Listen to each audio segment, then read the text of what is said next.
আসসালামু আলাইকুম সবাইকে। অ্যাডমিশন ব্যাচের পক্ষ থেকে সবাইকে স্বাগতম। আজকে আমরা ৩০ সেকেন্ডের মধ্যে শিখব হিসাব বিজ্ঞানের তথ্যের অভ্যন্তরীণ ব্যবহারকারী কারা এবং হিসাব বিজ্ঞান তথ্যের বাহ্যিক ব্যবহারকারী কারা। এক কথায় মনে রাখবা, হিসাব বিজ্ঞানের তথ্যের অভ্যন্তরীণ ব্যবহারকারী বলতে বোঝায় যারা প্রতিষ্ঠানের ভিতরে থাকে।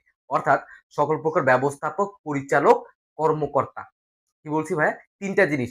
সকল প্রকার ব্যবস্থাপক, পরিচালক এবং কর্মকর্তা। যে দেখো, মহাব্যবস্থাপক, ব্যবস্থাপনা পরিচালক, বিক্রয় ব্যবস্থাপক, বিপণন ব্যবস্থাপক, অন্যান্য ব্যবস্থাপক, ভান্ডার ব্যবস্থাপক, মানব সম্পদ ব্যবস্থাপনা, ব্যবস্থাপনা পরিচালক, অন্যান্য পরিচালক। মানে কি অন্যান্য পরিচালক বলতে আরো যত পরিচালক আছে।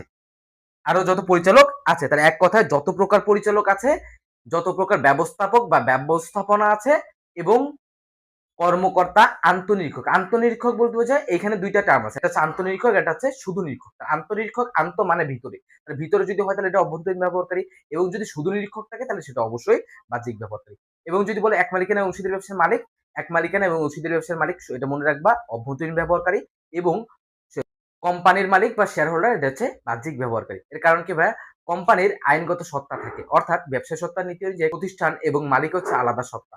যার কারণে প্রতিষ্ঠানকে অভ্যন্তরীণ ব্যবহারকারী মনে করা হয় এবং মালিককে কি করা হয়? বাহ্যিক ব্যবহারকারী মনে করা হয়। কিন্তু যেহেতু অংশীদারি ব্যবসা এবং এক মালিকানার কোনো আইন নাই, সেহেতু এবং আইন নাই এবং কোনো পৃথক সত্তা নাই, সেহেতু এক মালিকানা এবং অংশীদারি ব্যবসার মালিক কি?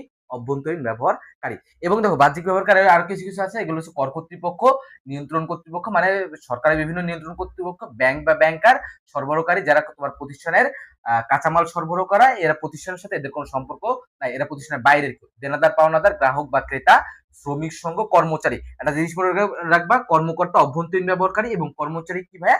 বাহ্যিক ব্যবহারকারী। এবার আন্তঃনিরীক্ষক হচ্ছে অভ্যন্তরীণ, কিন্তু শুধু নিরীক্ষক বাহ্যিক। কি বলছে? আন্ত মানে ভিতরে। তাহলে আন্তঃনিরীক্ষক মানে কি? অভ্যন্তরীণ ব্যবহারকারী। আর শুধু নিরীক্ষক বাহ্যিক ব্যবহারকারী। এবার হচ্ছে বিশ্ববিদ্যালয়ের শিক্ষক। তাহলে বিশ্ববিদ্যালয়ের শিক্ষক কারা? বিশ্ববিদ্যালয়ের শিক্ষকের সাথে প্রতিষ্ঠানের কোনো সম্পর্ক আছে ভাইয়া? নাই। তাহলে সেহেতু বিশ্ববিদ্যালয়ের শিক্ষককে বাহ্যিক ব্যবহারকারী। তাহলে কি বললাম? পরিচালক বা ব্যবস্থাপক, সকল প্রকার পরিচালক, সকল প্রকার ব্যবস্থাপক, আন্তঃনিরীক্ষক এবং এক মালিকানা এবং অংশীদারি ব্যবসার মালিক। এখান থেকে প্রত্যেক বছর কোশ্চেন আসে এগুলো থেকে। তাহলে এগুলো হচ্ছে কি? প্রতিষ্ঠানের অভ্যন্তরীণ ব্যবহারকারী এবং যারা কর কর্তৃপক্ষ, নিয়ন্ত্রণ সংস্থা, দেনাদার, পাওনাদার, শ্রমিক, শুধু নিরীক্ষক এবং শেয়ার হোল্ডার যারা রয়েছে তারা কি কোম্পানির বাহ্যিক ব্যবহারকারী।